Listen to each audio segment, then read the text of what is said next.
Students, today we are going to learn civics. Last chapter we learned about the legislature. In that parliamentary, state legislature also learn. Executive also learn we, the union executive. In that we learn about the president, vice president, prime ministers, council of ministers. Now we are going to learn about the judicial system of India.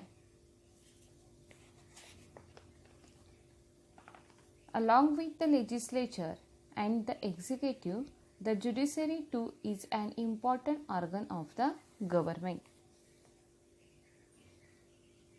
Legislature makes the laws, executive implements the laws, judiciary gives justice.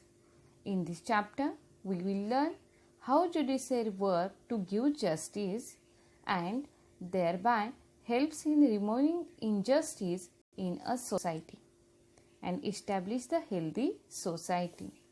So, today we are going to learn the Indian judicial system.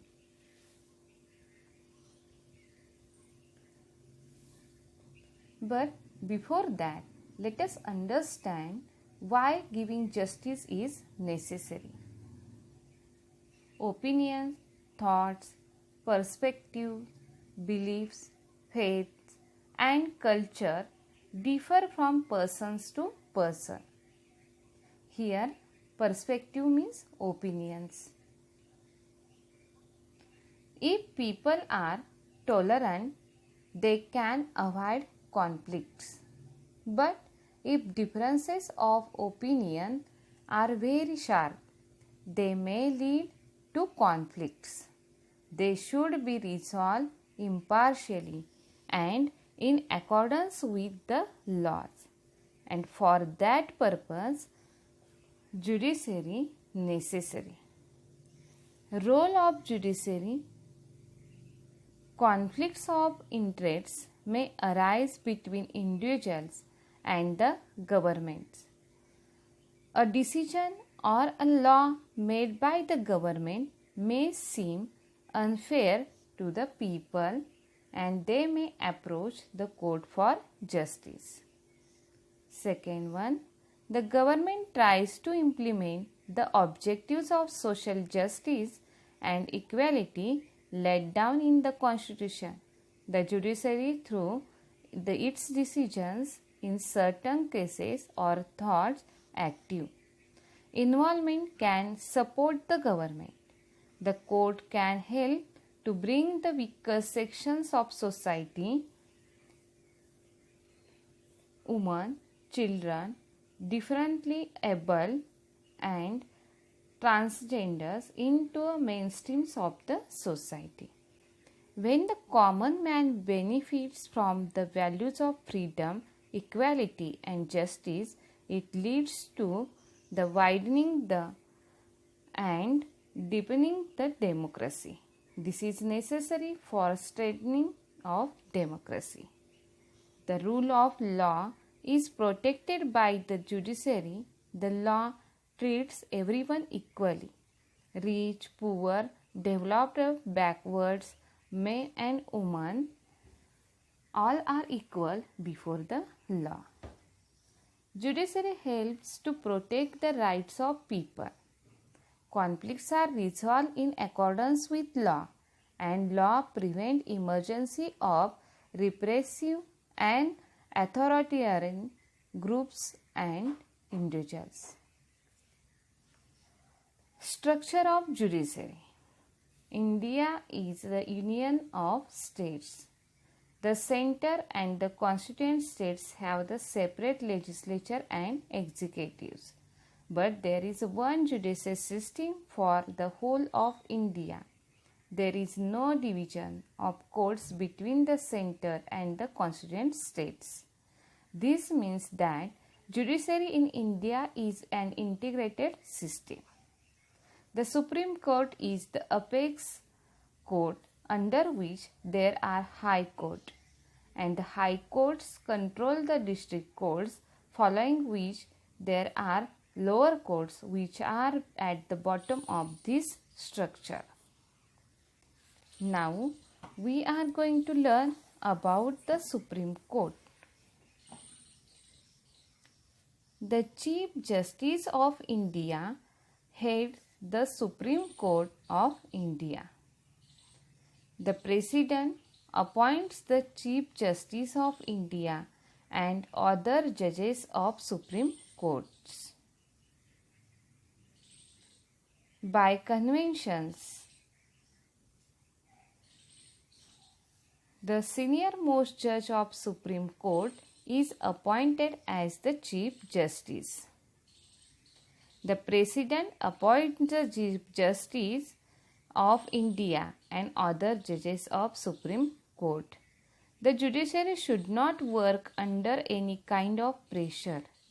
The independence of the judiciary is maintained so as to enable the judges to fearlessly carry out the functions of giving justice.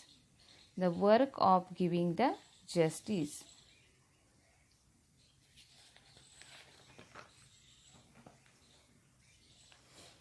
The Constitution lays down the eligibility criteria for the judges.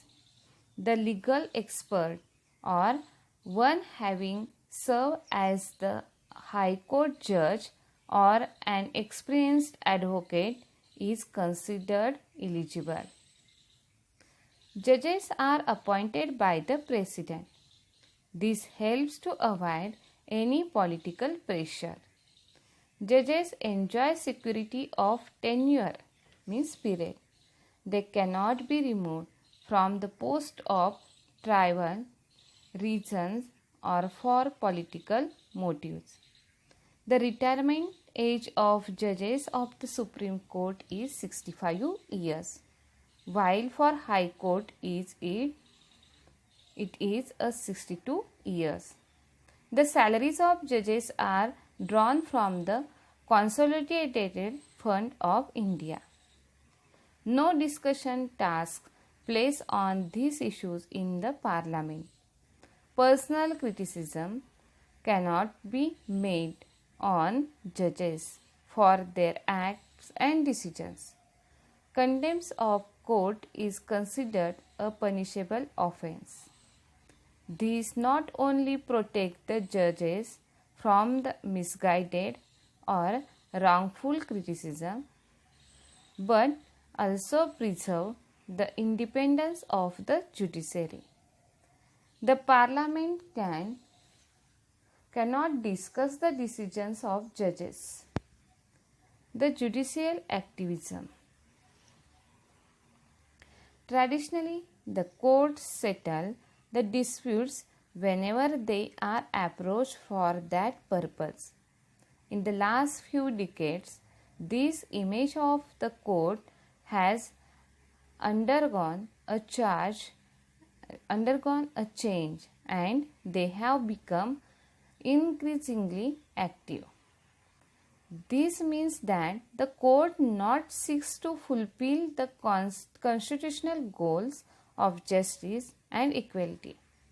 The court has tried to provide legal protections to the marginalized sections in the society: women, tribal, workers, farmers, and children. Public interest litigations have played an important role in these regards. Now, functions of the court.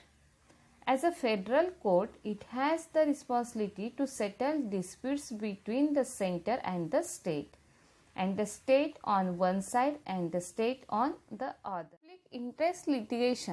Public interest litigations refers to litigations filed on issues of public importance by individual citizens, social organization, or non-governmental organization on behalf of all the people. The court links over the questions raised and gives its decisions. Now, High Court.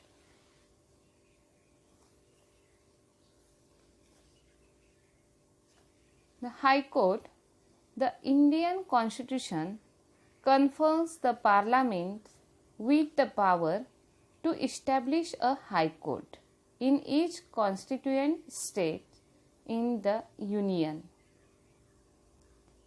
Currently, there are 24 High Courts in India. There is a Chief Justice along with other judges in the High Court. All judges of the High Courts are appointed by the President. The Bombay High Court's jurisdictions covers the states of Maharashtra and Goa and the Union territories of Dadra and Nagar Haveli and Daman and Diu.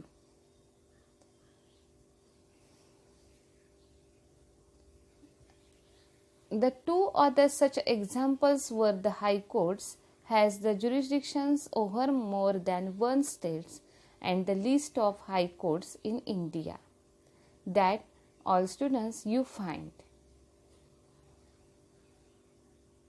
Functions of the High Courts: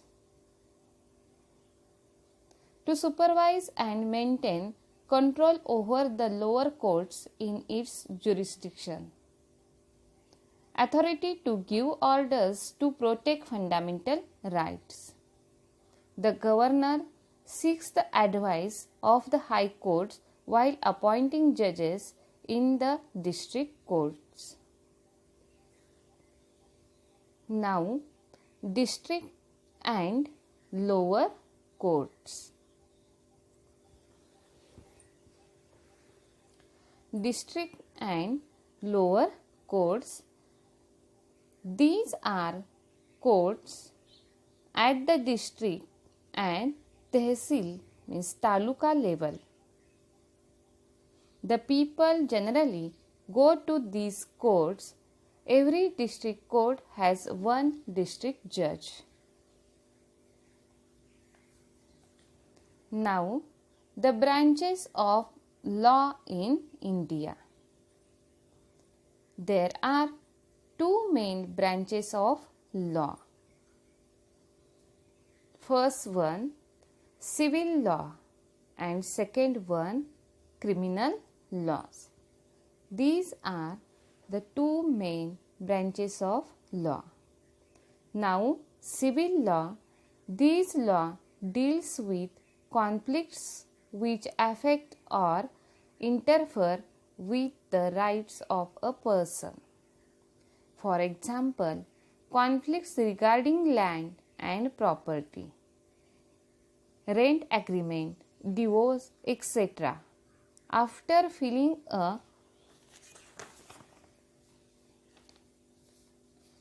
a petition in the relevant court, the said court gives a decision.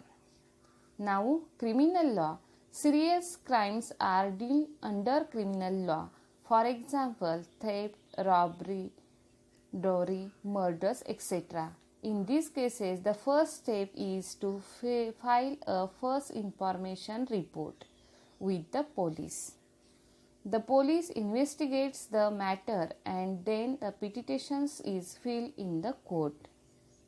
If the charges are proved, there are provisions for a severe punishment.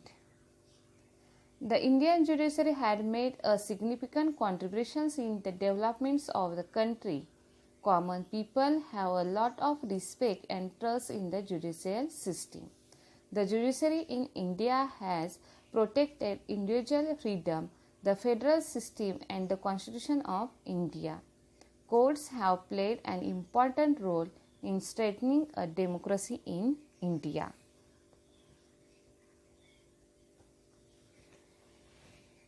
Thank you, students.